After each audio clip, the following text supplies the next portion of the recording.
নমস্কার, কেমন আছেন আপনারা সবাই? নিশ্চয়ই খুব ভালো আছেন আর আমরাও খুব ভালো আছি। আপনারা তো আগের ভিডিওগুলো তো দেখতেই পেয়েছেন যে আমরা প্যারিসে ঘুরতে এসেছি। তো আজকে প্যারিসের কয়েকটি ক্যাথিড্রাল এবং এখানকার ফেমাস লুভের মিউজিয়াম সেটাই আপনাদেরকে ঘুরে দেখাবো। প্যারিসের হৃদয়ে দাঁড়িয়ে আছে বিশ্বের অন্যতম বিখ্যাত গথিত স্থাপত্য, যার নাম হলো নর্থ ড্যাম ক্যাথিড্রাল।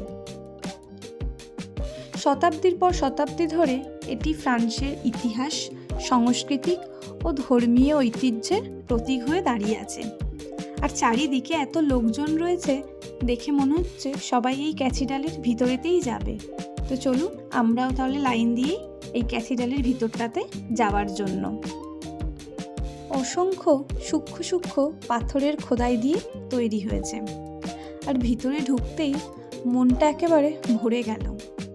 চোখে পড়ল একটা বিশাল নিভ, যেটা ছিল একদম আকাশ ছোঁয়া, আর যার মধ্যে ছিল সারি সারি ধরে স্তম্ভ।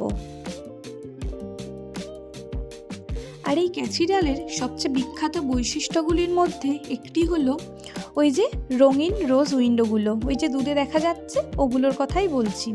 সূর্যের আলো এই কাঁচের মধ্যে দিয়ে প্রবেশ করে ভিতরে এক অপূর্ব রঙের খেলা সৃষ্টি করে, যা দর্শনার্থীদের মনে একটা খুব ভালো লাগার সৃষ্টি করে। এই ক্যাথিড্রালটা জানেন তো 1163 সালে তৈরি হয়েছিল, যা সম্পূর্ণ হতে প্রায় 200 বছর সময় লেগে গেছিল। এই ক্যাথিড্রালে ফ্রান্সের বহু গুরুত্বপূর্ণ ঐতিহ্য এবং ঐতিহাসিক ঘটনার সাক্ষী। তবে 2019 সালে এক ভয়াবহ অগ্নিকাণ্ডে ক্যাথিড্রালের ছাদ এবং চূড়াটা মারাত্মকভাবে ক্ষতিগ্রস্ত হয়েছিল। পরে ব্যাপক পুনর্গঠন ও সংস্কারের মাধ্যমেতে ঐতিহাসিক সৌন্দর্যকে পুনরুদ্ধার করা গেছে। আর এই যে এখানেতে দেখুন গ্লাস উইন্ডোগুলো কি চমৎকার সুন্দর লাগছে দেখতে। তো চলুন এবারেতে লুভের মিউজিয়ামে যাওয়া যাক। এই ভিডিওটা তো আপনাদের আগের দিনই দেখিয়েছিলাম যে আমরা এই লুভের মিউজিয়ামে এসেছিলাম, তো সেদিনকে আর ভিতরে ঢোকা হয়নি। তো যেদিনকে ভিতরে ঢুকেছিলাম সেই দিনের ভিডিওটাই আপনাদের সাথে শেয়ার করছি। এই মিউজিয়ামের ভিতরে ঢুকতে গেলে টিকিট লাগে, আর টিকিটটা আগে থেকে কেটে রাখাটাই ভালো। তো আমরাও আগে থেকে অনলাইনে টিকিট কেটে রেখেছিলাম, বাট তাও আমাদের প্রায় 1 ঘন্টা মতো লাইন দিতে হয়েছিল এই মিউজিয়ামের ভিতরেতে ঢোকার জন্য। পৃথিবীর অন্যতম লার্জেস্ট মিউজিয়ামগুলোর মধ্যে এটি একটাই অন্যতম মিউজিয়াম।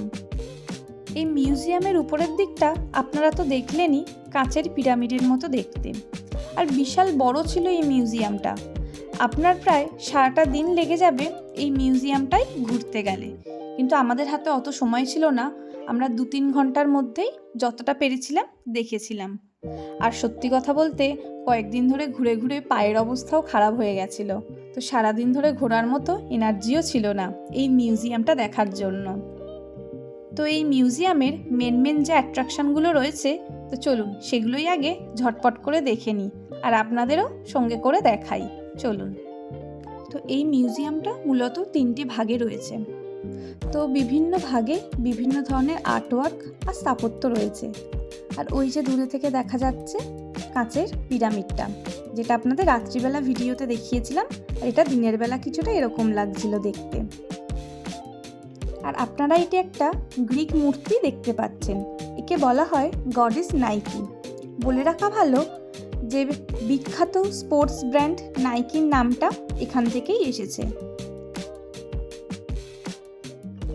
এই মিউজিয়াম জুড়ে চারিদিকেতে আপনি ইতালি, ফরাসি, স্প্যানিশ বা অন্যান্য ইউরোপীয় শিল্পীদের অসংখ্য বিখ্যাত চিত্রকর্ম এখানে চারিদিকে আপনি দেখতে পাবেন।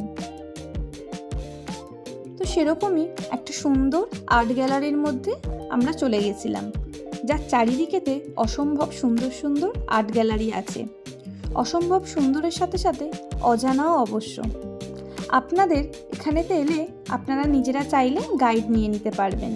গাইড নিলে সেটা আপনাদের এক্সট্রা চার্জেস লাগবে।